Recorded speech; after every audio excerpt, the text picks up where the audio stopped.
I wanted to come back to, because like you said, I think everyone who starts a podcast, everyone who starts something has a journey, a mission, a reason why they're starting this thing and their vision for it. So could you walk us through that, your personal journey, and why you decided like you wanted your podcast to be centered all about, women and empower women and so on? It didn't, I wouldn't say that it started as a platform to empower women. Empowering women wasn't exactly something that I had in mind. It was more, I wanted women to feel less alone in the experiences that they were going through. And it was like half that and half I was also going through a phase where I was super interested in health. And so it was like my personal passion for like health, wellness, fitness, etc., coming together with a more deep and pure intention, which is of giving women a platform to come together, a way to not feel alone. And what I had realized was that in the region, the definition that we had of wellness was super restrictive, right? So when you looked at the magazines that were available or the websites that were available for women's health, it was all about nutrition, diet, fitness, weight loss. That was it. That was the definition of health. But what we wanted to do with goodness was to really expand it to be emotional, physical, mental, and spiritual health. Because there's like a quote that we have at the top of our newsletter, and it says, I can't remember exactly what it is, but it says basically, at Goodness, we believe that health is more than what you eat. It's what you do, say, think, believe, etc. So the goal was to expand our understanding of health to be a lot more, for lack of a better word, holistic. And so that was one of the driving forces behind Goodness. And then the other thing, which is what I told you, I wanted to have a platform where we could talk about topics that were considered taboo or aib in our culture and in this region, and which, as a result of that, keep women feeling like either they're alone or they're doing something terrible or something's wrong with them. But then when you talk about it with other women, all of a sudden you realize like, oh, this is actually pretty common. We all go through this. And how helpful to be able to talk about it, and how helpful to be able to go through it together.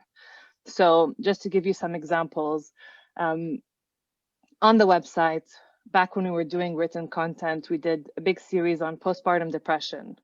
I don't know if you're familiar with that. It's after pregnancy, correct? It's after you deliver the child. Yeah. A lot of women experience baby blues, which are just like more mild. It's like a more mild mood deregulations because of hormonal shifts and change to lifestyle. But then the extreme of that is postpartum depression, postpartum anxiety, where it's really like a mental health problem that needs to be addressed by an expert, where women have a tough time connecting to their baby, to their family, to their it's a very, very, very difficult experience for women, because they're told that this is the most beautiful time of their lives. They should be feeling, blissful and grateful and in love with their baby, and the opposite is happening. And a lot of the times, they feel this need to reject the baby. And the guilt that comes from that, from having to say, the words, I don't want my baby, is so hard. And a lot of times it's not that they don't want their baby, it's that they're going through this roller coaster and they just need help getting through it. So anyway, we had women write articles for us about that in the first person. And I think one of them was called, Can you imagine not wanting your baby, or something like that. But very powerful. We had a lot of women write in. And then we quickly realized like the power in having women tell their stories around these difficult topics. We had stories around miscarriages. And then as far as like talking about, for example, the IUD, which is a contraceptive method, a woman sharing her story with that.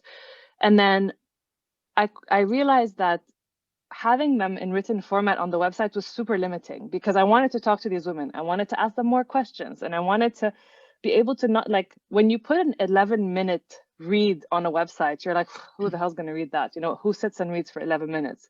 But to be able to take it into podcast format, like, you can dive deep, and these conversations, like, they deserve a deep dive. And so and at the time I was also really, really personally into podcasts. I still am. And like, I personally love like the Joe Rogan style of podcasting, which is like 3.5 hours of shooting the shit and just talking about anything. But I realize that's not everyone's cup of tea, which is why I try to keep them a bit tighter and more and shorter. But so I wanted to have these conversations with women, and it allowed us also to dive deeper into so many more topics like marital difficulties, sexual dysfunction. What else? Like your family going broke in Dubai, losing everything you have and coming back from there. So all of these topics that are not really part of like discourse, because it's the kind of things that, Abe, you don't want people to know about you. You don't share. And so what I was saying is like, let's share. Let's have these conversations. Yeah. I really like that you're shedding a light on those difficult topics, because like you said, they are the ones. They are the ones that, you don't really speak about publicly, or sometimes with anyone, even with like your close family, sometimes, sorry, those things aren't shared. So, and that's the beauty of podcasting, I think, about sitting down and having a conversation with someone. Because like you said, reading something is great, but when you can sit down and have a conversation, listen to the story straight from that person, it's a completely different experience, and the listener is going to resonate with that, I think, a lot more. So